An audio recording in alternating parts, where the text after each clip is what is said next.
Welcome back to your channel Tripitak. हम लोग start करने वाले हैं मौर्यन एम्पायर का अगला पार्ट।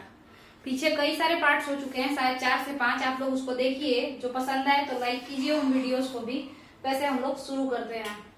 देखिए, चूंकि यहाँ पे यही सब कुछ टॉपिक बचा हुआ है, जैसे ये अलग अलग है, इसको साथ में मत समझ लीजिएगा।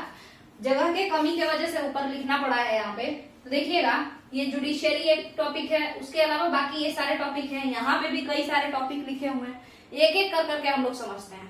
तो चूंकि नीचे काफी भरा हुआ है, तो इसीलिए हम लोग सोच रहे हैं, मतलब हम ऐसा सोचे हैं कि इकोनॉमी से ही शुरू कर देते हैं। तो देखिएगा, इकोनॉमी, तो इकोनॉमी को जानने के लिए, अर्थव्यवस्था को जानने के लिए आखिर क्या क्या किया जाए, इकोनॉमिक टॉपिक कहाँ है वो अगर आप देखना चाहते हैं तो देखिए, यहाँ ये है इकोनॉमिक टॉपिक। कहाँ है इकोनॉमी? ये है, ठीक है। इसके नीचे काफी ज्यादा भरा हुआ है, तो काफी कुछ इसमें समझाना है। इसी वजह से हम ऐसा कह रहे हैं कि इकोनॉमी से ही शुरू करते हैं। तो शुरू करते हैं, देखिए ध्यान से। इकोनॉमी को समझने के लिए आपको समझना पड़ेगा कि आखिर इकोनॉमी है क्या। तो जाहिर सा बात है, अर्थव्यवस्था या पैसों का मैनेजमेंट। सीधे सीधे समझ लीजिए, नॉमी मतलब क्या होता है? मैनेजमेंट। इको मतलब वही पैसा, ठीक है। तो पैसों का मैनेजमेंट, प्रॉपर्टी का मैनेजमेंट, इसी को हम लोग इकोनॉमी कह सकते हैं, ठीक है। तो यहाँ पे समझिए कि अगर ये सारा बात है कि पैसा से कैसे सोसाइटी को मैनेज करें, मतलब एडमिनिस्ट्रेशन, प्रशासन को कैसे मैनेज करें, तो भाई पैसा। अब पैसा कहाँ से आएगा? तो उसके लिए है कि क्या आप क्या काम करते हैं, उसी पे तो डिपेंड करेगा कि पैसा कहाँ से आएगा। तो ऑक्यूपेशन जानना बड़ा जरूरी है, मतलब पेशा को जानना बड़ा जरूरी है, ठीक है। तो पेशा जानते हैं। पेशा जानने के लिए आपको क्या क्या करना पड़ेगा, तो देखिएगा, मौर्यन एज में चले जाइए। अभी के जमाना में डॉक्टर इंजीनियर वाले जमाने में मत रहिए, मौर्यन एज में जाइए। 4 तरीके का पेशा आपको देखने को मिलेगा। एक होगा फार्मर, एक होगा हर्डर, हर्डर मतलब पशुपालक, ठीक है। एक होगा पेस्टोरल नोमैड, ये मतलब वो बंजारा जो पशुचारा करते हैं बट वो घूमते रहते हैं चारों तरफ। पशुपालक ये भी होते हैं, बट ये पाश्चर के चक्कर में और अपने पशु को लेकर के साथ में घूमते रहते हैं, ठीक है, ऐसे होते हैं। तो ये भी हर्डर ही है, बट घुमंतु हर्डर है। इसके बाद समझिएगा, इसके अलावा हंटर गैदरर मतलब आखेटक और संग्राहक या शिकारी संग्राहक। इसके बाद बताइएगा फॉरेस्ट ड्वेलर, ये कौन है? बेफिजूल में जो हमेशा जंगल में भटकते रहते हो, उन्हें हम कह सकते हैं फॉरेस्ट ड्वेलर। और ये फॉरेस्ट ड्वेलर किस लिए जाते हैं? खाना लेने नहीं जाते थे फॉरेस्ट ड्वेलर, ये अलग अलग चीज इकट्ठा करने, जिसको ला करके बाहर में बेच सके। जैसे पंडानू का पत्ता। पंडानू एक पेड़ होता है, उसका पत्ता इतना बड़ा बड़ा होता है, ठीक है, बहुत बड़ा बड़ा। तो उससे हम लोग क्या बनाएंगे? पत्तल हिंदी में बोलते हैं, प्लेट कहिए इंग्लिश में। तो प्लेट बनाएंगे, वो जो पत्ता वाला प्लेट होता है ना वो, और उस पर फिर खाएंगे, ठीक है। फिर तेंदू का पत्ता, उससे क्या बनेगा? तो जो बीड़ी होता है आपका, फूकने वाला जो बीड़ी होता है, तो वो पत्ता इस तेंदू के पत्ता से, वो जो सस्ता वाला होता है, उस तेंदू के पत्ता से बनता है।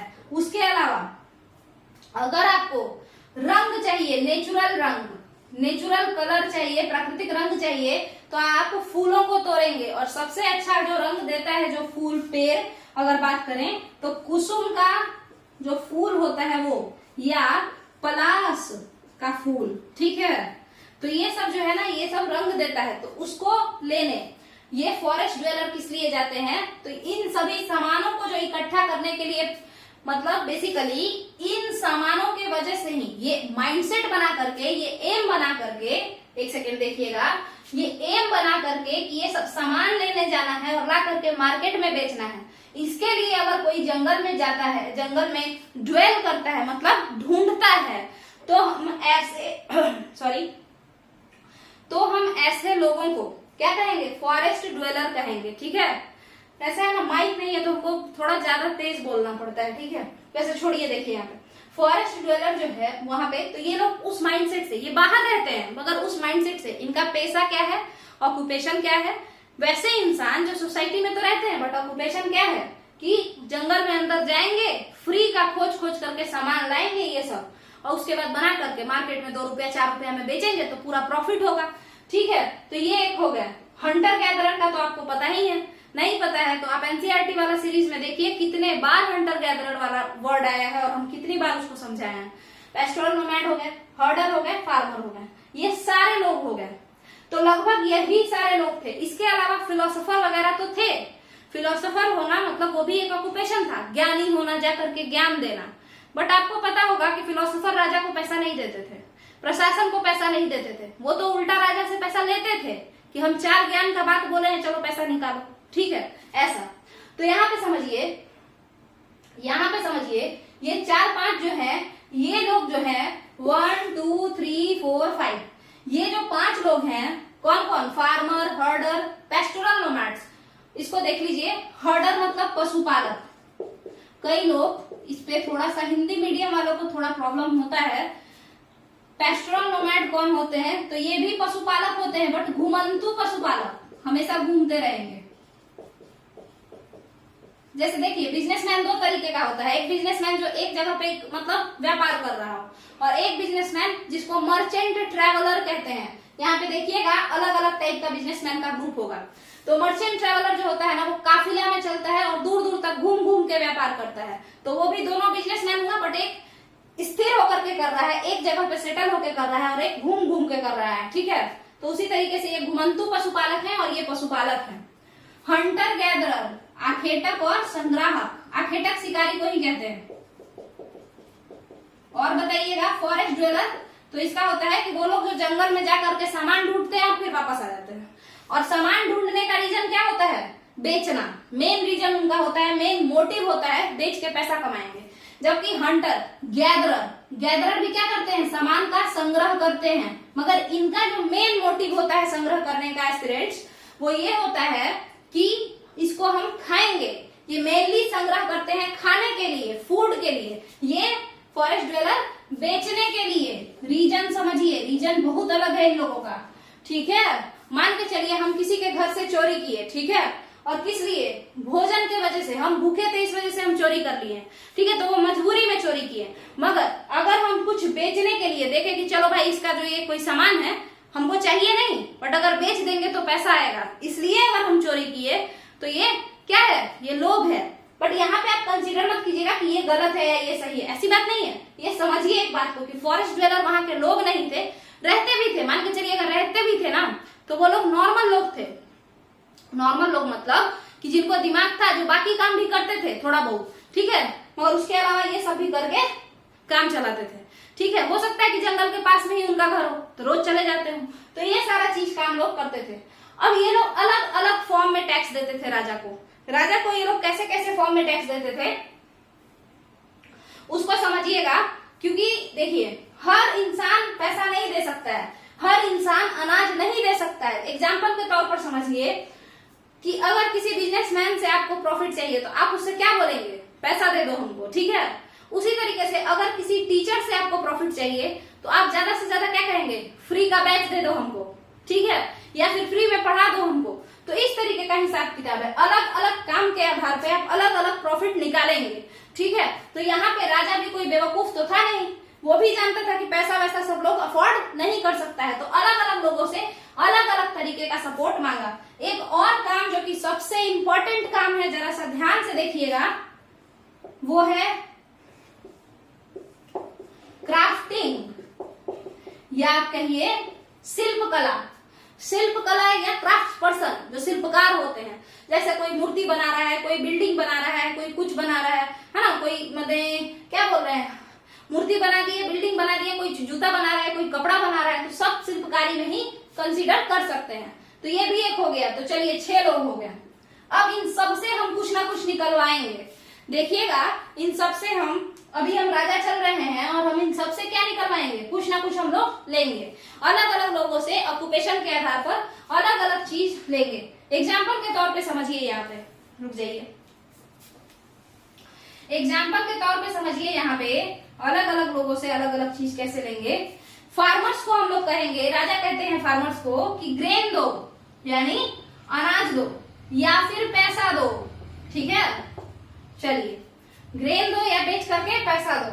चलिए, इसके बाद हर्डर को कहेंगे मिल्क प्रोडक्ट्स दो, मिल्क प्रोडक्ट्स दो स्लैश एनिमल प्रोडक्ट्स दो। या तो दूध दे दो या दूध से बना घी दे दो, या फिर एनिमल प्रोडक्ट किसको कहेंगे, मतलब जंतु उत्पाद दो। मतलब मान के चलिए अगर कोई भेड़ पाले हुए है तो वो कहाँ से दूध लाएगा, उससे अच्छा उसे कहेंगे कि भेड़ का जो तुम्हारे पास ऊन है वो दे दो हमको। ठीक है, ये हो गया आपका। अब बात करते हैं पेस्टोरल नोमैड्स से, मतलब घुमंतु पशुपालक से। तो पहला बात तो इनको पकड़ना ही आसान नहीं होगा, ये भाग जाएंगे, इधर उधर रहेंगे हमेशा। सेटल्ड लोगों से टैक्स लेना आसान है, तभी तो ब्रिटिशर्स हमेशा फार्मिंग को प्रमोट करते थे और सेटलमेंट को प्रमोट करते थे। ठीक है, तो यहाँ पे समझिए, हालांकि अगर पेस्टोरल नोमैड कोई पकड़ा गया तो उससे ये लोग कहते थे कि दूर दूर जाओ अगर तो कुछ कुछ सामान लेकर के आओ। तो कुछ सामान, पेस्टोरल नोमैड माने घुमंतु लोगों से, घुमंतु पशुपालक से बोले कि सामान लेते आना, क्योंकि पशु पे लाद करके लेते आओगे दूर का सामान। और प्लस में एनिमल प्रोडक्ट तो देना ही देना। हालांकि ये लोग रेगुलर नहीं देते थे, ये पेस्टोरल नोमैड रेगुलर टैक्स नहीं देते थे, क्योंकि ये एक जगह से दूसरे जगह रहते थे, हमेशा भटकते। तो कभी किसी राजा के टेरिटरी यानी किसी राजा के क्षेत्र में रहे, तो कभी किसी राजा के क्षेत्र में रहे। तो आप ही बताइए, किसी को देंगे, कभी पकड़ा गया गलती से तो दे देते थे। चलिए आगे समझते हैं, हंटर गैदरर क्या देंगे बताइए। तो अगर कुछ हम गैदर किए हैं, वैसे तो गैदरर्स जो होते थे वो लोग तो खाने के लिए संग्रह करते थे, बट कभी हम ज्यादा अगर गैदर किए हैं तो चलिए दे देंगे। जैसे औषधि, कोई मेडिसिनल हर्ब्स होगा जो कि मतलब जिसको हंटर गैदर अच्छे से पहचानते हैं कि ये मान के चलिए कि कोई घाव है, बहुत दिन से घाव हुआ है, किसी को बहुत दिन से घाव हो रखा हो, तो उसको कोई हंटर गैदरर बता दे कि देखिए ये जंगल में एक पत्ता मिलता है जिससे कि कहीं बहुत पुराना घाव भी ठीक हो जाता है, तो वो दे देगा, कुछ पैसा ले लेगा, है ना। तो वो सारी चीजें मेडिसिनल हर्ब्स मतलब औषधीय जो जड़ी बूटियां हैं वो दे सकता है हंटर गैदरर, तो उससे राजा ले लेगा। इसके अलावा एक बहुत इंपॉर्टेंट चीज ध्यान से सुनिएगा, हंटर से आखेटक से राजा सिंहासन पे बैठने के लिए बाघ की खाल लेते थे। बाघ की खाल मतलब टाइगर का स्किन लेते थे। ठीक है, सिंहासन बनवाने के लिए, अच्छे से बैठने के लिए। ठीक है, आपको समझ में आ रहा होगा, बाघ की खाल लेते थे। और ये हंटर गैदरर यही देते थे, ये पक्का देते थे। जितने भी राजा थे बाघ की खाल उन्हीं लोगों से लेते थे। इसके अलावा अगर किसी को हाथी का दांत चाहिए, किसी को हिरण का सींग चाहिए, अपना अपना शौक है, तो वो सब भी कौन देगा, एनिमल का बॉडी पार्ट कौन देगा बताइए। हंटर ही ना उसको हंट करके रखेगा अपने पास और फिर दे देगा। तो यहाँ पे ये है, हंटर गैदरर्स क्या देंगे, तो ये सब देंगे। चलिए इसके बाद बताइए फॉरेस्ट ड्वेलर्स क्या देंगे। तो ये सब जो बताएं, पंडानों का पत्ता, दुनिया जहान सब ला करके दे सकता है। इन लोगों को बोला जाएगा खोज के लाओ। ये भी मेडिसिनल हर्ब्स दे सकते हैं। देखिए फॉरेस्ट ड्वेलर भी औषधि दे सकते हैं, जड़ी बूटी लाके दे सकते हैं। ठीक है, मगर वो एनिमल के पार्ट नहीं लाके दे सकते हैं। बाघ को मारने जाएंगे, भाग के जल्दी से धरा जाएंगे। ठीक है, तो वो नहीं दे सकते हैं, वो केवल हंटर ही दे सकता है। ठीक है, चलिए अब बचता है क्राफ्ट पर्सन। आखिर क्राफ्ट पर्सन क्या देंगे बताइए। तो इनको राजा कहता था कि महीने में एक दिन मेरे राजधानी में आकर के काम कर लो, पैसा देना है दे दो। ठीक है, बट इनके लिए ये फिक्स नहीं था कि पैसा दो। इनके लिए क्या फिक्स था कि महीना में एक दिन या सप्ताह में एक दिन मेरे राजधानी में आकर के काम कर लो। काम कैसा, मान के चलो अगर मूर्ति बनाते हो तो एक पूरा दिन without payment as a tax मेरे यहाँ आओ और मेरा जो घर है उसको खूब सुंदर से कुरेद के उस पर मूर्ति बनाओ, उसको सजाओ। तो ये इनका मेन था क्राफ्ट पर्सन का। ठीक है, आपको समझ में आ रहा होगा कि क्राफ्ट पर्सन का मेन क्या था। ठीक है, एक दिन आकर के बना दो। तो ये 6 तरीके के लोग थे, 6 तरीके का काम करते थे, अलग अलग टाइप ऑफ अलग अलग फॉर्म में टैक्स देते थे। मान के चलिए ये पैसा नहीं दे रहे हैं मगर अपना एक दिन दे रहे हैं, यही एक दिन ये कहीं और काम करते तो उनको पैसा तो मिलता। तो चाहे इस फॉर्म में या फिर उस फॉर्म में पैसा ये देते ही थे। ठीक है, ये टेंजिबल फॉर्म में दे या इनटेंजिबल फॉर्म में दे, नॉन टेंजिबल फॉर्म में पैसा देते थे। मतलब पैसा के फॉर्म में दे या लेबर के श्रम के फॉर्म में पैसा देना पड़ता था। तो यहाँ तक का आपका क्लियर हो गया होगा मेरे हिसाब से कि कौन कौन सा ऑक्यूपेशन के आधार पर इकोनॉमी को बांटेंगे, फिर टैक्स अलग अलग ऑक्यूपेशन के आधार पर अलग अलग टैक्स लेंगे। जैसे एग्जांपल में हम आपको बताएं, बिजनेसमैन से आप कहेंगे कि चलो फ्री का हमको तुम पैसा ही दो, ठीक है, पैसा ही दो। अगर कोई दुकानदार होगा तो आप उससे चाहेंगे क्या, अगर वो पैसा नहीं देना चाहे तो आप कहेंगे कि या तो पैसा दे देना या तो सामान मेरे घर का राशन पहुंचा देना। उसी तरीके से टीचर से आप क्या कहेंगे, फ्री का बैच दे दो, ठीक है। वैसे जो फर्स्ट 1000 सब्सक्राइबर होंगे ना इस चैनल पे, हम अपना बैच जो लाएंगे, अगर आप लोग को पसंद आएगा, जैसा क्योंकि हमको लग रहा है कि लोग देख रहे हैं ज्यादा, ठीक है, तो मेरे हिसाब से शायद पसंद तो आ ही रहा होगा, और उसके मगर सब्सक्राइब नहीं कर रहे हैं, ठीक है। कभी कभार कुछ लोग कमेंट भी किए हैं तो अच्छा कमेंट है। तो हम बैच लॉन्च करेंगे, जब फर्स्ट 1000 सब्सक्राइबर के बाद हम ऐप एक लॉन्च करेंगे तो उस पर बैच लाएंगे। वो बैच हम 1000 सब्सक्राइबर्स को फ्री में देंगे, फ्री में गिव अवे करेंगे उसका। चलिए तो स्टार्ट करते हैं आगे। तो अलग अलग तरीके से आप अपना फायदा निकाल सकते हैं अगर आप राजा हैं तो। चलिए, ये तो हो गया आपका ऑक्यूपेशन के बेसिस पे। अब आगे समझते हैं टैक्सेशन। आपको समझ में आ गया होगा कि अलग अलग लोग अलग अलग तरीके से टैक्स देते थे। सब लोग सब चीज दे सकता था, मगर बाघ की खाल केवल हंटर ही देते थे, ठीक है। चलिए, सबका अपना अपना इंपॉर्टेंस था, अलग अलग तरीके से राजा पैसा लेते थे। अब हम लोग आगे समझेंगे इकोनॉमी में कि और किस किस बेसिस पे यहाँ पे क्या क्या है। तो देखिए, अर्थशास्त्र जो है कौटिल्य का, उसमें कौटिल्य ने बताया है कि अलग अलग टैक्स को लेने के लिए अलग अलग अध्यक्ष बनाए गए थे। जैसे फॉरेन ट्रेड के लिए अलग से कुछ लगता था, टैरिफ लेने के लिए अलग से लगता था। तो वो जो है 27 लोग हैं, तो यहाँ पे नहीं समझेंगे हम लोग, उसके लिए एक अलग से वीडियो, उसमें 27 लोग का नाम और वो क्या क्या लेते थे, किस लिए वो अध्यक्ष थे, कौन से डिपार्टमेंट के, पैसा वसूलने में, वो हम एक ही साथ लिख देंगे, ठीक है। तो यहाँ पे आपको ये तो समझ में आ गया होगा। अब हम लोग आगे समझते हैं।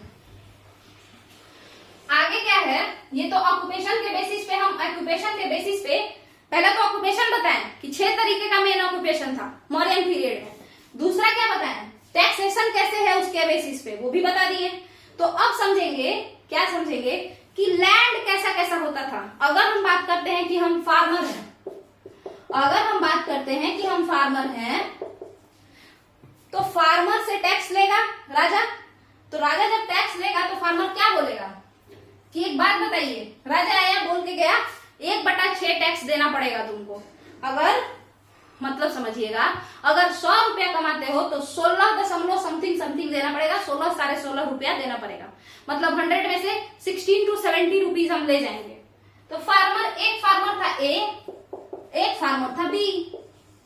फार्मर ए जो था, इसका जो लैंड था ना, इसका जो भूमि था, जो खेत था, फील्ड, वो बहुत ही बढ़िया था, बहुत फर्टाइल था, बहुत उपजाऊ था। बी वाले का जो लैंड था वो फर्टाइल नहीं था। दोनों के लिए सेम सेम नियम सही है? नहीं सही है, ठीक है। तो इसी बेसिस पे राजा कहते हैं, फार्मर्स बोले कि भाई आप पहले चेक तो कर लीजिए कैसा कैसा है, उस बेसिस पे आप लगाइए, ठीक है। तो चलिएगा, देखिएगा। तो लैंड का भी बंटवारा हुआ, ठीक है, क्योंकि और भी टैक्स देना पड़ता था। जैसे सरचार्ज देना पड़ता था। सरचार्ज मतलब क्या होता है, टैक्स के बाद अगर आप कुछ एक्स्ट्रा रुपए हित में दे देते हैं, जैसे गंगा के सफाई के लिए आप टैक्स दिए, सुनिएगा, टैक्स आप ऐसे ही दिए मगर उसके बाद गंगा की सफाई के लिए 10 रुपया और दे दिए, तो वो सरचार्ज हो गया, ठीक है। चलिए आगे समझते हैं। तो जो भी एक्स्ट्रा होता था, तो जो भी अब लेट हो गया, मान के चलिए इसका फर्टिलिटी लो है, इस लैंड का फर्टिलिटी लो है, उर्वर उतना नहीं है, तो अब इसको लेट हो जाएगा, देने में क्या हो जाएगा, देने में, पैसा देने में देर हो जाएगा, ठीक है, या अन्न देने में देर हो जाएगा। तो इसको पनिशमेंट मिलेगा बी को। तो इसीलिए हुआ कि लैंड को बांट दिया जाए, खेतों को, फील्ड को बांट दिया जाए। कैसा कैसा फील्ड था उसको देखिए, पोलज, पराती, चाचर, पोलज, पराती और चाचर। पोलज कैसा था, तो नाम से ही सुनने में आ रहा है, मतलब एकदम फला फूला, जिसमें हमेशा जन्म होता था, हर साल फर्टिलिटी इसका कभी घटता ही नहीं था। ये हो सकता है गंगा के किनारे का क्षेत्र हो, नदियों के किनारे का क्षेत्र हो, ठीक है। तो ये जो था ना, यहाँ पे फर्टिलिटी एकदम हाई, हर साल खूब बढ़िया फसल होता था यहाँ पे, ठीक है, समझ में आ रहा होगा आपको। पराती क्या था, पराती ऐसा भूमि होता था, ऐसा फील्ड होता था, ऐसा खेत होता था जो कि जिसका फर्टिलिटी मीडियम था। अगर आप 1-2 साल यहाँ पे उपजाए हैं अनाज, तो फिर आपको इसको परात छोड़ना पड़ेगा। परात मतलब खाली छोड़ना पड़ेगा, फैलो छोड़ना पड़ेगा, ठीक है। वैसा चाचर कैसा होता था, तो चाचर भूमि या चाचर फील्ड कैसा होता था, कुछ इसका नाम बस चेंज है, ये होता था बंजर ही, नॉन फर्टाइल लैंड। कैसा fertile land, non fertile land. चाचर भूमि कैसा होता था, नॉन फर्टाइल लैंड होता था। पोलज बहुत ज्यादा फर्टाइल, पराती मीडियम, बार बार 2 साल उगाए उसके बाद खाली करके कहीं और उगाना पड़ेगा। चाचर नॉन फर्टाइल लैंड, ठीक है। तो ये खाली हो जाता था। अब यहाँ वाला जो पराती वाले लोग हैं, इनको कहा गया कि थोड़ा लेट से देना, मगर 1/6 ही देना। आपको पता होगा कि फार्मर से टैक्स कितना लिया जाता था, 1/6। अभी हम बताए हैं 1/6 टोटल प्रोड्यूस का लिया जाता था। या तो कैश दे दो, ज्यादातर कैश नहीं लिया जाता था। करेंसी देखिएगा, करेंसी यहाँ पे है मॉडर्न एज में, तो करेंसी में लिया जाता था, पैसा के फॉर्म में। बट अदरवाइज चाहो अगर तुम तो अनाज के फॉर्म में भी दे सकते हो। तो यहाँ पे समझिएगा। तो अब बताइए, पोलज के पास तो क्या ही उसको एक्स्ट्रा समय देना है, उसका तो फर्टिलिटी वैसे ही हाई है, तो यहाँ ठीक है। पराती वालों का दुख था कि भाई मीडियम फर्टिलिटी है, टाइम पे आप मांग रहे हैं, हम कहाँ से देंगे। तो इसीलिए पराती को बोला गया कि देखो, अनाज को हम कम नहीं करेंगे। अगर 1/6 उससे लेते हैं तो तुमसे भी 1/6 ही लेंगे। यानी अगर इससे 16 से 17 रुपया लेते हैं तो तुमसे भी 16 से 17 रुपया ही लेंगे। समझ में आ रहा होगा आपको। तो मगर तुमको टाइम थोड़ा ज्यादा दे देंगे, ठीक है। और चाचर भूमि वाला तो कोई यहाँ पे हल कुदाल लेके जाता ही नहीं था। हम यहाँ पे कोई नहीं करना चाहता था कि हम हल चला लेते हैं, ठीक है। चलिए आगे समझते हैं। तब अब इस पे भी कौटिल्य दिमाग लगा लिए, कौटिल्य इस चाचर भूमि पे भी दिमाग लगा लिए। और क्या किए आप ये समझिएगा। एक बात बताइए, सेटलमेंट कहाँ हुआ होगा, आप खुद बताइए। सेटलमेंट यानी लोग कहाँ बसे होंगे, वो एरिया जहां का भूमि पोलज हो, मतलब जहां की भूमि में उपज ज्यादा हो, जो फर्टाइल ज्यादा हो, वहीं पे ना लोग बसे होंगे। मगर या फिर मतलब उसके अलावा कहाँ बसे होंगे। तो कोई भी घर बनाएगा तो फिर ये देखेगा, अगर वो फार्मर होगा तो, कि पोलज अगर नहीं भी मिल रहा है जमीन, तो पराती जमीन तो मिल ही जाए, ठीक है। तो जो लैंड था ना, वो सब जो विलेज वगैरह था, जो लैंड था, ज्यादातर सेटलमेंट, ज्यादातर जो बसाव था, वो कहाँ था, इन्हीं क्षेत्रों में था। पोलज और पराती भूमि के पास था। और बंजर भूमि में तो एक घर भी कोई नहीं बनाता था। बंजर भूमि में एक घर कोई नहीं बनाता था, कोई नहीं रहता था। खेती तो नहीं ही होता था, उसके अलावा वहां कोई रहता भी नहीं था, ठीक है। तो समझिएगा कि मान के चलिए कि ये एक विलेज है। देखिए यहाँ पे ये वाला लिख लीजिए, पोलज पराती वगैरह, उसके बाद हम इसको रब करेंगे, ठीक है। उसके बाद बताते हैं कि क्या हुआ, किस तरीके से कौटिल्य दिमाग लगाए और चाचर भूमि को भी फर्टाइल बनवाए। तो शुरू करते हैं, देखते हैं इसको रब करके। देखिए मान के चलिए कि वो क्या है, एक विलेज है।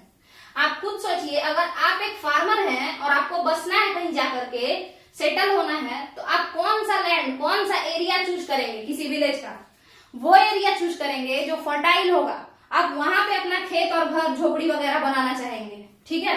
मगर अगर वो एरिया नहीं मिला, वहां पे कोई और फार्मर पहले से रहता है, तो आप पराती रीजन चूज करेंगे कि चलो कम से कम होगा तो सही, बंजर में तो कुछ भी नहीं होगा चाचर भूमि में, ठीक है।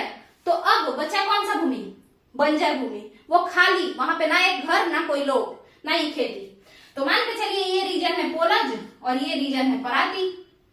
तो ये जो रीजन है, ये दोनों तो फुलफिल हो गया। अब कौटिल्य सोचे कि ये रीजन जो चाचर भूमि है, जो बंजर रीजन है, यहाँ पे किसको भेजें, कैसे इसको फर्टाइल करें, कैसे यहां से भी टैक्स लें। तो आपको बता दें, कौटिल्य के अर्थशास्त्र में शूद्र जाति के लिए एक टर्म है अंतर्वशयीन। अंतर नहीं है, अंतवशयीन। अंतवशयीन, अंतवशयीन मतलब देखिएगा, अंतवशयीन का क्या मतलब होता है कि वो लोग शूद्र ही थे, निचली जाति के जिन्हें कहा जाता था वो लोग थे। तो वो लोग जो कि शूद्र हैं, उनको अंत में, विलेज के अंत में ले जाकर के रख दिया गया। और उन लोगों को अंतवशयीन कहते हैं कौटिल्य। उन लोगों को कौटिल्य क्या कहते हैं, अंतवशयीन, ठीक है। और ये कैसे लोग होंगे? जाहिर सी बात है, जिनके पास पैसा नहीं होगा, जिनके पास ना तो पोलज होगा और ना ही पराती रीजन होगा या पराती फील्ड होगा। तो ऐसे लोग कौन थे? ऐसे लोग शूद्र ही थे, है ना, बेसिकली। तो यहाँ पे ऐसा नहीं है कि सारे के सारे जनरल बहुत अमीर थे। आप देखिएगा आगे अहितक कहे जाएंगे। तो अंतवशयीन, यहाँ पे ना कई सारे लोगों को बसाया गया, जिनके पास लैंड नहीं था उन लोगों को इस बंजर एरिया में बसा दिया गया। कहा गया कि आप बिल्कुल टैक्स मत दीजिएगा 10 साल तक, 5 साल तक, जितना भी साल तक, ठीक है। आप लोग यहाँ पे खेती कीजिए, जो भी होगा खुद खाइएगा। पहले ऐसा इसको कहा गया। तो ये लोग क्या कहलाए? वैसे तो ये लोग शूद्र थे, बट इन लोगों को कहा गया, कौटिल्य कहते हैं अंतवशयीन, मतलब जो लास्ट बॉर्डर पे रहते हैं, ठीक है। अब समझिएगा, ये अंतवशयीन काफी मेहनत की है, ठीक है, और इस रीजन को भी फर्टाइल बनाना शुरू कर दिए। जब ये रीजन फर्टाइल बनने लगा, तो इन लोगों से भी टैक्स लिया जाने लगा, जैसा संथालों के साथ हुआ। संथालों के साथ भी ब्रिटिशर्स ऐसा किए हैं। देखिए, राजा कहीं का भी हो, वो अपना फायदा जरूर देखेगा। चलिए आगे समझते हैं।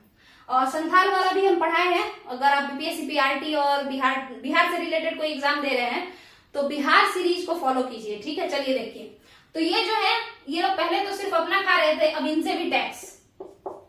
अब आप बताइए कि क्या जो इतना मेहनत से बंजर भूमि को उपजाऊ बनाया है, वो टैक्स देना चाहेगा? नहीं चाहेगा। दूसरी बात, भले ही यहाँ पे फर्टिलिटी बढ़ गया हो, मतलब उपज होने लगा हो, फर्टिलिटी नहीं बढ़ा है, ये इनका मेहनत है कि ये बंजर भूमि पे भी क्या उगा दे रहे हैं? अनाज उगा दे रहे हैं। मगर इसका ये मतलब नहीं है कि ये जमीन बंजर अभी नहीं है, अभी भी ये जमीन कैसा है? नॉन फर्टाइल है। तो कौन इतना मेहनत करेगा कि अगर मान के चलिए कोई ऐसा एकदम डूबता हुआ सामान और हम उसको बचा लें और उसके बाद कोई कहे कि इसमें से हमको भी दो। और देखिए, मान के चलिए एक ऐसा बिजनेस जो डूब रहा हो, हम उसको काफी मेहनत से बचा के रखे हों। किसी और का बिजनेस है, वो बोला बस बचा लो, तुम ही रख लेना, और हम उसको काफी मेहनत से बचा के रखे हैं। अगर हम ध्यान देना छोड़ दें, फिर से वो डूब जाए, ठीक है। तो फिर बताइए, जैसे ही हम उसको बचा के रखे, थोड़ा सा प्रॉफिट क्या हुआ? वो इंसान आया और बोला कि इसमें से हमको भी हिस्सा चाहिए। तो मेरे दिमाग में क्या आएगा कि पकड़ो अपना बिजनेस, जाओ भाड़ में, मतलब जाओ अपना देखो काम, ठीक है। इस तरीके का हिसाब आएगा, है ना, क्योंकि कैसा है, मेरे मेहनत के वजह से वो बचा हुआ है, अदरवाइज उसका तो पूरा क्या है? खोखला है पूरा डिपार्टमेंट, ठीक है। समझ में आ रहा होगा आपको। तो उसी तरीके से ये जो भूमि था, ये शूद्रों के मेहनत की वजह से फर्टाइल हो गया था, इस पे भी क्रॉप प्रोडक्शन हो रहा था, अदरवाइज तो ये बंजर ही था ना। इसमें अचानक से थोड़े फर्टिलिटी आ गया बहुत ज्यादा, ठीक है।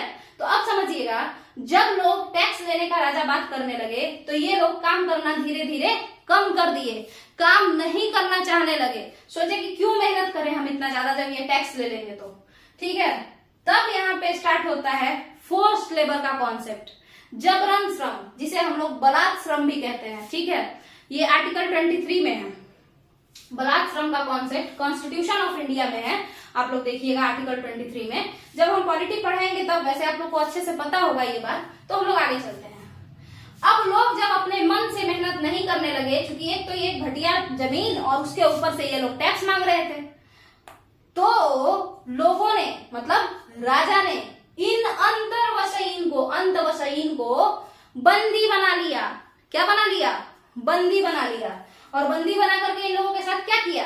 ये स्लेव्स बन गए, दास बन गए। और कैसे दास? बंधुआ मजदूर टाइप के, फोर्स्ड लेबर। फोर्स्ड लेबर मतलब पैसा वैसा नहीं देंगे, जबरदस्ती तुमको काम करना पड़ेगा, ये बना दिया गया इन लोगों को, ठीक है। और इन्हीं लोगों को इन अंतवशयीन शूद्र लोग जो थे, इन लोगों को फोर्स लेबर जब करवाया गया, तो इनको नाम दिया गया भृतकाज, BHRITAKS,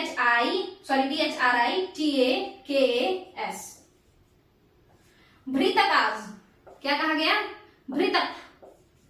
भृतक कहा गया, ठीक है, या दास कहा गया। आपको बता दें, या तो इन्हें दास कहा गया, भृतक कहा गया। और ये जो फोर्स्ड लेबर था, ये जो प्रोसेस ऑफ मतलब स्लेवरी जो था, स्लेवरी को क्या कहा गया? दास प्रथा कहा गया क्या? नहीं, विस्टी। देखिए, हम किसी को दास बनाए तो वो जो दास है, वो इंसान जो है, हम उसको दास कहेंगे या भृतक कहेंगे मौर्यन एज में। मगर ये जो दास प्रथा है, उस प्रथा को क्या कहते थे? क्या दास प्रथा कहते थे या स्लेवरी कहते थे? तो नहीं, दोनों में से कोई नहीं कहते थे। हम कहते थे विष्टि। विष्टि एक प्रथा था जिसके तहत लोगों को दास बनाया जाता था, जिसके तहत लोगों से जबरन श्रम कराया जाता था, बिना पैसा का, बिना किसी इंसेंटिव का लोगों से मेहनत करवाया जाता था। तो ये आपका कंप्लीट होता है यहाँ पे कि कैसे मौर्यन एज में स्लेवरी स्टार्ट हुआ। ठीक है, अब एक और बात समझिए यहीं पे, मेगास्थनीज महल में, मतलब पैलेस, राजा के महल में बैठ करके कहते थे कि ग्रीक में तो दास प्रथा है मगर भारत में नहीं है, मौर्य साम्राज्य में नहीं है। अब आप खुद बताइए कि क्या मौर्य साम्राज्य में दास प्रथा था या नहीं था? भले ही उसका नाम स्लेवरी नहीं था, उसका नाम क्या था? नाम था विष्टि। विष्टि। और इस विष्टि, अब समझिएगा किस तरीके से राजा लोग टॉर्चर करते थे लोगों को, इसको समझिएगा कि ये लोग जो दास थे, जो भृतक थे, ये लोग कौन रहना चाहेगा स्लेवरी के फॉर्म में, मतलब स्लेव के फॉर्म में या स्लेवरी वाले इंस्टीट्यूशन में कौन रहना चाहेगा? कोई भी भागना चाहेगा। इसके ये लोग यहाँ से, इस बंजर भूमि से, इस अंत वाले इलाके से भाग न जाए, इसके लिए एक ऑफिसर बनाया गया था। उस ऑफिसर को कहा जाता था विष्टि बंधक। क्या कहा जाता था? विष्टि बंधक। ठीक है, ये हो गया आपका। ये एक ऑफिसर है जो विष्टि में फंसे हुए जितने भी लोग थे, जितने भी दास थे, जितने भी भृतक थे, उनको पकड़ के रखता था, उनको भागने नहीं देता था। तो ये हो गया आपका। अब एक बात को समझिएगा, इसी भृतक शब्द को अशोक के इंस्क्रिप्शन में भटक कहा गया है। वैसा लोग जो भटक रहा हो तो उस तरीके से। चलिए, इसके बाद अगर हम बात करते हैं, जैसा कि हमने कहा कि सारे जनरल अमीर नहीं होते थे। हम बोल रहे थे कि जितने भी ऊंचे कास्ट के लोग थे, जरूरी नहीं है कि वो अमीर हों। कई ऐसे थे जो ऊंचे कास्ट के होने के बावजूद भी अपने गलती से या अपने पूर्वजों की गलती से अमीर से गरीब हो चुके थे। तो जो वो गरीब थे, जो ऊंचे कास्ट के थे बट गरीब हो चुके थे, उनका भी क्या होता था? उनके पास भी ना तो कोलज बचा ना ही पराती बचा, लैंड खत्म हो चुका है उनका। अब चाहे वो खुद बेच दिए हो या उनके पूर्वज बेच दिए हो, तो इस वजह से वो किसान गरीब हो चुके थे। बट वो कौन से कास्ट के थे? वो ऊंचे कास्ट के लोग थे, शूद्र नहीं थे। ठीक है, तो इन लोगों को भी दास प्रथा सिस्टम में लाया गया, इन लोगों को भी विष्टि में लाया गया, जबरन श्रम, मतलब जबरन श्रम करवाया गया इनसे। और ऐसे लोगों को, ये तो शूद्रों को कहा गया ना, भृतक या भटक, ऐसे लोगों को कहा गया अहितक।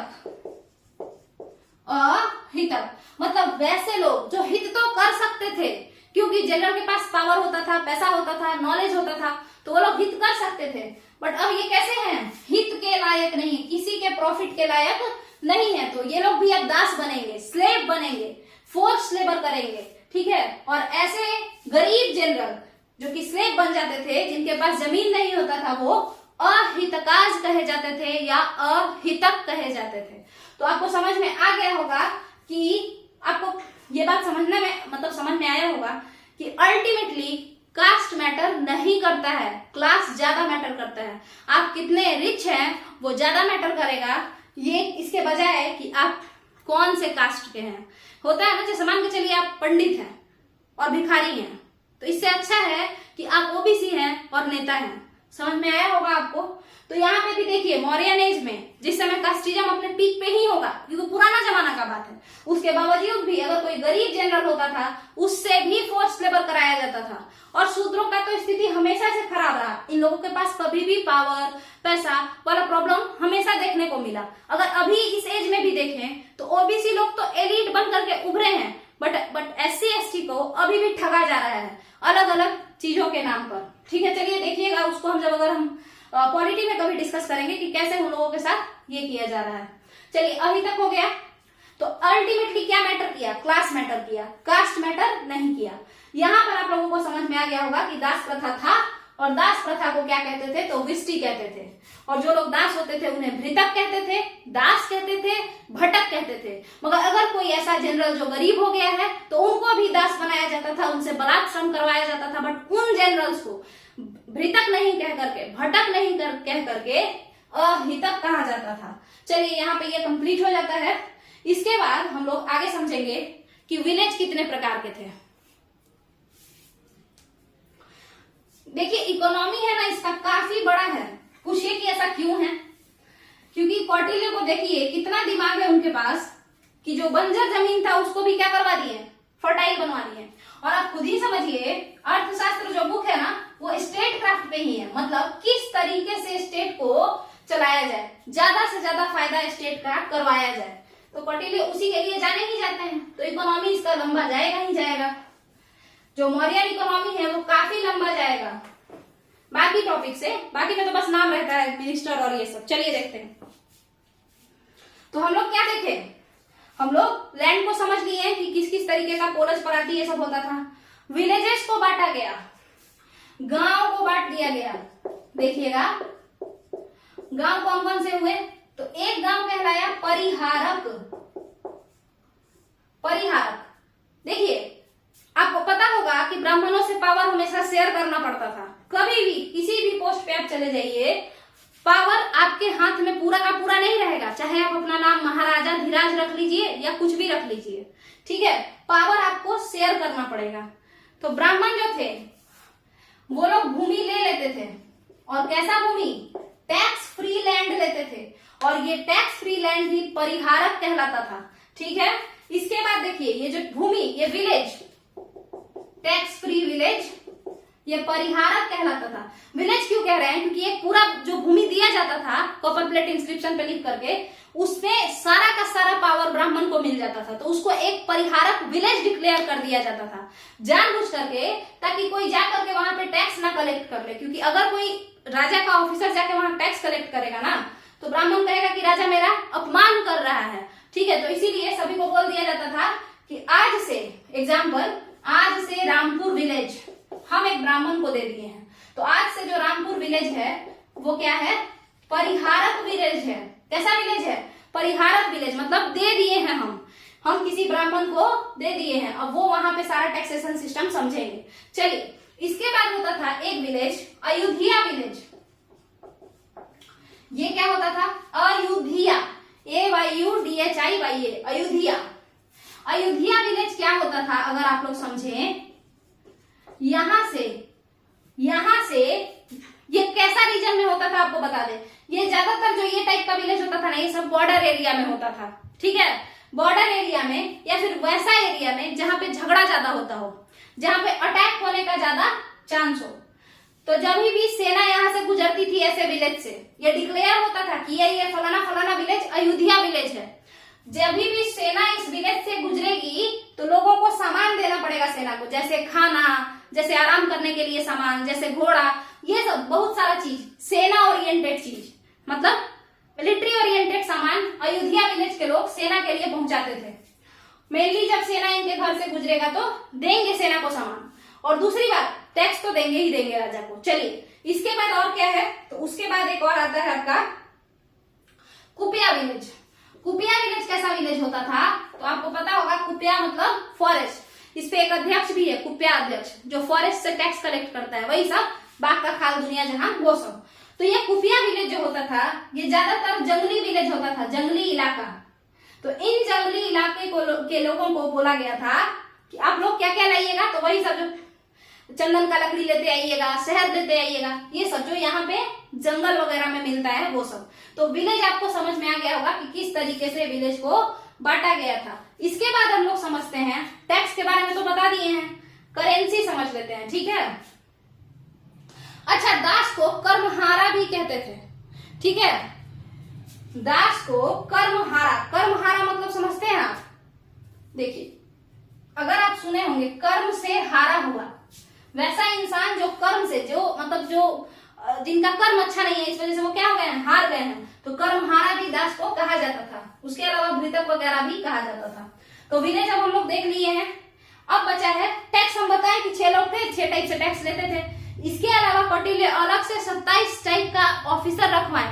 अर्थशास्त्र में लिखा है कि 27 टाइप के ऑफिसर है केवल पैसा कलेक्ट करने के लिए, अलग अलग लोगों से अलग अलग तरीके से। आपको पता होगा कि मौर्यन एम्पायर में फॉरेन ट्रेड भी होता था, अंदर तो होता था जो होता ही था, फॉरेन ट्रेड भी होता था, तो उनके लिए भी टैक्स कलेक्टर होते थे। बाहर से आएगा तो इंपोर्ट टैक्स, तो एक्सपोर्ट टैक्स, ये सब, ठीक है।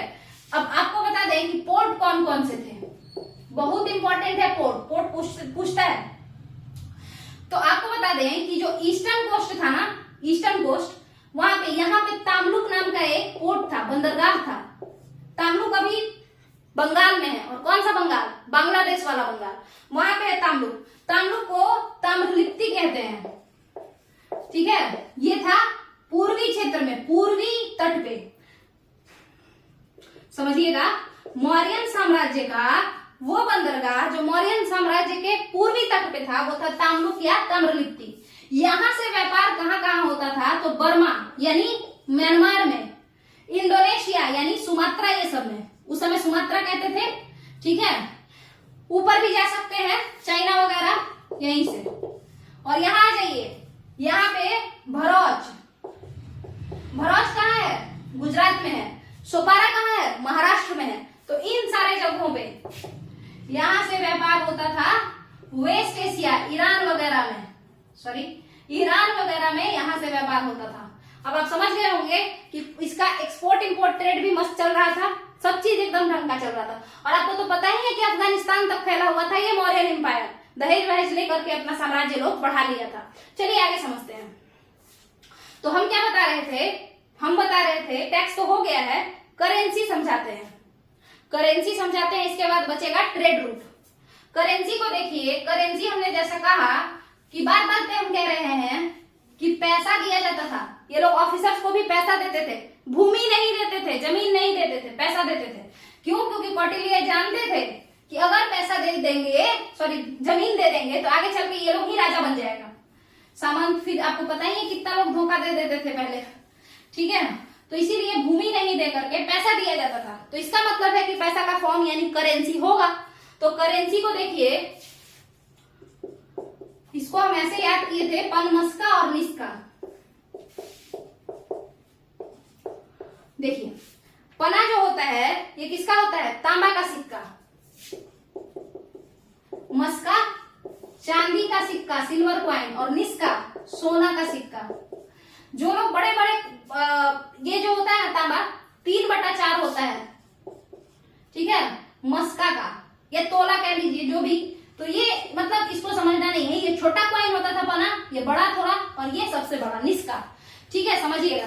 अब क्या है कि बड़े बड़े ऑफिसर्स को भी, सबसे बड़े ऑफिसर जो पुरोहित थे, युवराज थे, सेनापति थे, इन लोगों को 48,000 पना मिलता था, मतलब 48,000 तांबा का सिक्का मिलता था। तो ये हो गया आपका करेंसी। करेंसी के बाद जो समझना है वो है ट्रेड रूट। ट्रेड रूट के बाद आपका ये जो इकोनॉमी वाला टॉपिक है वो शायद कंप्लीट हो जाए। चलिए देखते हैं। ट्रेड रूट के बारे में अगर आप देखते हैं तो उससे पहले थोड़ा सा समझिए। जैसा कि आप लोग जानते हैं कि ये जो मौर्यन एम्पायर था, ठीक है, ये बहुत बड़ा था। कितना बड़ा? तो पटना से लेकर के, जिसको पहले पाटलिपुत्र कहते थे, अफगानिस्तान तक था, ठीक है। अब इतना बड़ा रीजन है तो इसको कैप्चर करना आसान है? ये हम पिछले वीडियो में बताए हैं कि क्या क्या दिक्कत था। भाषा में दिक्कत आता था, लोगों के पहनावे ओढ़ावे में दिक्कत आता था। तो इसीलिए हम लोग सोचे, राजा सोचा कि क्यों ना हम केवल पानी वाला रीजन पे कैप्चर कर लें। अगर कोई पानी यानी नदी जा रहा है उसको पकड़ लेते हैं, वहां पे अपना सेना लगा देंगे। कोई रास्ता रोड जा रहा है तो स्थल वाला रोड, मतलब लैंड रोड, तो उसको भी कैप्चर कर लेते हैं, वहां पे भी सेना लगा देते हैं। बाकी ये लोग जो करे अपना करते रहे, क्योंकि इतना दूर में जितना भी लोग ट्रांसपोर्ट करेगा, एक्सपोर्ट इंपोर्ट करेगा, बिजनेस करेगा, सबसे टैक्स ले लेंगे तो पैसा हो जाएगा। तो चलिए ध्यान से देखिएगा। तो इसीलिए राजा ट्रेड रूट बनाया, व्यापार मार्ग बनवाया, या यूं कहिए कि व्यापार मार्ग को अंकित किया, डिपिक्ट किया। जैसे समझिए, पहुंचने के लिए मान के चलिए आपके गांव से शहर जाने के लिए कई सारा रास्ता होगा। एक इस साइड से जाता होगा, है ना, मतलब एक वाया रोड जाता होगा, एक पीछे से खेत की ओर होके भी जा सकते हैं, है ना, अलग अलग। एक हो सकता है पानी, नदी है, नदी को पार करके भी जा सकते हैं। मगर गवर्नमेंट क्या किया कि इस वाला रीजन, समझिएगा, गवर्नमेंट क्या किया ना, देखिए जैसे मान के चलिए आपका ये घर है, ये आपका घर है, ये आपका घर है, आपको मार्केट जाना है। तो मार्केट जाने का 4 रास्ता, इधर से भी आप जा सकते हैं, इधर से भी, इधर से भी और इधर से भी, ठीक है। अब बताइए, यहाँ पे पत्थर का ढेर, इधर बहुत बड़ा, मतलब बहुत ज्यादा कांटा वगैरह लगा हुआ है, यहाँ पे एक नदी है जिसको आप पार करके जा सकते हैं, और यहाँ पे शेर बाघ रहता है, ठीक है। अब गवर्नमेंट क्या कहेगी कि एक काम करते हैं, हम आपको प्रोटेक्शन देंगे, हम आपको प्रोटेक्शन देंगे, यहाँ पे सारा फैसिलिटी रहेगा। यहाँ शेर बाघ रहता था, मगर गवर्नमेंट कहेगा कि हम इसको डेवलप कर देते हैं। हम क्या करते हैं, हम इसको डेवलप कर देते हैं, यहाँ पे पूरा फैसिलिटी दे देते हैं, सराय यानी कि रेस्टोरेंट खोल देते हैं, रेस्ट हाउस खोल देते हैं, फिर आपका हॉस्पिटल खोल देते हैं। ये सब मौर्यन एज में खुला है, अशोक के इसमें लिखा हुआ है इंस्क्रिप्शन में, तो ये सब खुला है। मगर तो पहले यहाँ शेर रहता था, बट अब तो ये डेवलप हो गया है ना, तो ये पथ हो गया, ये वो रास्ता हो गया जो खुद राजा अच्छे से बना करके लोगों को व्यापार करने के लिए दिया है। और कहा है कि अगर आप इस रास्ते से जाएंगे ना तो कोई आपको तंग नहीं करेगा, हम आपको प्रोटेक्ट करेंगे। मगर वही अगर आप इस रास्ते से जाएंगे तो यहाँ पे अभी भी उतना ही पत्थर है और 2-4 पत्थर मारने वाले भी हैं, ठीक है। तो कोई भी इस रास्ते से नहीं जाएगा ट्रेड करने, सब इसी रास्ते से जाएंगे। जहां पे पहले शेर बाघ रहता था, बट अब ये डेवलप हो गया है। उसके अलावा नदी में 2 नाव उतार देगा राजा, ठीक है। 2 नाव उतार के कहेगा कि यहाँ से जाइए, इस नाव पे चढ़ के जाइए सभी लोग, ठीक है। तो जाएंगे ही लोग, क्योंकि आसानी से जा सकते हैं नदी में नाव से, ठीक है। अब इन दोनों जगहों पे अपना सेना लगाया, क्या कह के कि हम प्रोटेक्ट कर रहे हैं आप लोगों को, और यहीं पे टैक्स कलेक्ट कर लेगा। आप लोग समझ गए होंगे। तो इसीलिए जाने आने का रास्ता, व्यापार मार्ग कई सारे थे, बट राजा के द्वारा प्रोटेक्टेड, राजा के द्वारा बनाया गया जितने भी मार्ग थे उसी को ट्रेड रूट कहा गया। तो अब आप लोग देखेंगे कि ट्रेड रूट कैसे कैसे था। ट्रेड रूट के बाद ये वाला टॉपिक खत्म हो जाएगा। अगर आप लोग को इकोनॉमी वाला वीडियो ये वाला सही लगा तो चैनल को सब्सक्राइब कीजिए, थोड़ा मोटिवेट कीजिए, क्योंकि पैसा वैसा तो मिल नहीं रहा है, मोनेटाइज नहीं हुआ है चैनल। कमेंट करके बताइए क्या क्या है, कैसा कैसा पढ़ा रहे हैं, क्या चल रहा है, ठीक है। और वीडियो को शेयर कीजिए, व्हाट्सएप पे लगाइए, फेसबुक पे भेजिए। चलिए देखिए, अच्छा ऐसा मत सोच लीजिएगा कि सही लग रहा हो तो कि गलती से मेरा दोस्त कोई ना पढ़ ले, ठीक है। इसको शेयर कीजिएगा, मजाक कर रहे थे। आगे चलते हैं, देखिए इसके बाद क्या कह रहे हैं कि देखिए यहाँ पे अब अलग अलग तरीके से रूट निकाल करके ले जाएंगे लोग, तो ऐसे कर देते हैं। अब यहाँ पे क्या लिखेंगे, नॉर्थ, यहाँ साउथ, इधर वेस्ट, इधर ईस्ट। चलिए, तो कह रहा है कि south west route, south west route ऐसे जाएगा, जाएगा ना। तो ये जो रूट है ये श्रावस्ती कर्नाटका से कहा जाएगा, बताइएगा। श्रावस्ती से कहाँ गया ये साउथ वेस्ट रूट, हाँ देखिए, श्रावस्ती से कहा जाएगा, प्रतिष्ठान जाएगा, ठीक है। तो श्रावस्ती यानी कि नीचे से कर्नाटक से प्रतिष्ठान यानी महाराष्ट्र को जाएगा। श्रावस्ती कर्नाटक से प्रतिष्ठान यानी महाराष्ट्र को जाएगा। प्रतिष्ठान या पैठान में किसकी राजधानी थी, आप लोग नीचे कमेंट करके बताइए कि प्रतिष्ठान is the capital of which dynasty. Sorry. इसके बाद समझिएगा, ये तो हो गया, बट अब साउथ ईस्ट रूट लेकर के चलते हैं। तो साउथ ईस्ट रूट यानी यहां से जाना है, इधर की ओर जाना है, तो लेके चलिए। कहां से, देखिए श्रावस्ती यानी कर्नाटक से, श्रावस्ती एक जगह है कर्नाटक में, वहां से राजगीर यानी पाटलिपुत्र आ गए, हम लोग बिहार आ गए, ठीक है। तो ये इससे कनेक्टेड 2 ट्रेड रूट। राजा बोला कि जाना है ऐसे भी भाग जा सकते हो, जाना है इधर से भी घूम के जा सकते हो, बट यहाँ पे भाग शेर खाया तुमको तो हम कोई जिम्मेवारी नहीं लेंगे, मगर यहाँ अगर खाया ना तो हम जिम्मेदारी लेंगे, हम खाने ही नहीं देंगे, क्योंकि ये मेरा बनाया हुआ ट्रेड रूट है, ये मेरे द्वारा तैयार किया गया, मेरे द्वारा खोजा गया ट्रेड रूट है। यहाँ पे पुलिस है, फोर्स है, यहाँ पे हॉस्पिटल है, यहाँ पे मार्केट है, यहाँ पे सराय है, सराय मतलब रेस्ट हाउस है। चलिए, आप लोग देखे होंगे पटना के नीचे का इलाका को लखीसराय, बेगूसराय, ये सब नाम दिया गया है, यानी वहां पे पहले रेस्ट हाउस रहा करता होगा। चलिए स्टार्ट करते हैं। राजगीर वगैरह हो गया, साउथ ईस्ट रूट हो गया ना आपका, श्रावस्ती कर्नाटक से, राजगीर बिहार, ये हो गया आपका south east route. Shravasti Karnataka से प्रतिष्ठान महाराष्ट्र, ये हो गया आपका साउथ वेस्ट रूट, साउथ से वेस्ट की ओर। अब बताइएगा, एक रूट बनाया गया east west route. East west route को ही ग्रैंड ट्रंक रोड कहा गया या रॉयल रोड कहा गया, जिसपे राजा प्रोसेशन करते थे, मतलब राजा का रथ यात्रा निकलता था, जैसे जगन्नाथ यात्रा निकलता है उस तरीके का समझ लीजिए, तो उसी पे करते थे। ये तक्षशिला से शुरू होता था और पटना तक चलते हुए आता था, और इसी रोड को हम लोग ग्रैंड ट्रंक रोड बाद में कहे, शेरशाह सूरी इसको बनवाए। अब समझिएगा, ये जो रोड था ना, ये पानी पानी वाला रोड था, मतलब रोड पूरा का पूरा नहीं था, इसमें पानी भी था। ये गंगा और यमुना का जो कोर्स है, यानी गंगा यमुना जिस रीजन में बहती है, मतलब गंगा जी उत्तराखंड से चली, पूरा बहते हुए नीचे आ रही है, तो आप क्या कीजिए, उत्तराखंड में अपना नाव निकाल लीजिए, नाव डाल लीजिए गंगा जी में, और वहां से बहते हुए खुद पटना पहुंच जाइए। तो गंगा यमुना का रीजन सिंधु से मदद लेकर के, इंडस से मदद लेकर के, थोड़ा बहुत पानी, थोड़ा बहुत लैंड मास उस पे चल चल के, और उसके बाद हम लोग पाटलिपुत्रा तक पहुंच जाते थे। ये जो रीजन था ना, इसको रॉयल रोड कहते थे, ठीक है। इस पे राजा का प्रोसेशन यानी राजा का रथ यात्रा निकलता था, ठीक है। अब राजा का रथ यात्रा में आपको पता होगा कि बहुत ही साज सज्जा से उनका रथ बनाया जाता था, और वो जो रथ होता था वो लकड़ी का बना होता था मौर्य एज में। उसके अलावा उनके चारों तरफ हाथी सजा हुआ रहता था, सोना चांदी का अपना हाथी मान लीजिए ये, ठीक है, जो भी हमको नहीं बनाने आता है, तो ये हाथी, ठीक है। उसके अलावा इस पे लोग बैठे रहते थे। उसके अलावा ऊपर पैरट उड़ता रहता था, तोता वगैरह उड़ता रहता था, और ये तोता लर्नड होता था, मतलब सीखा हुआ।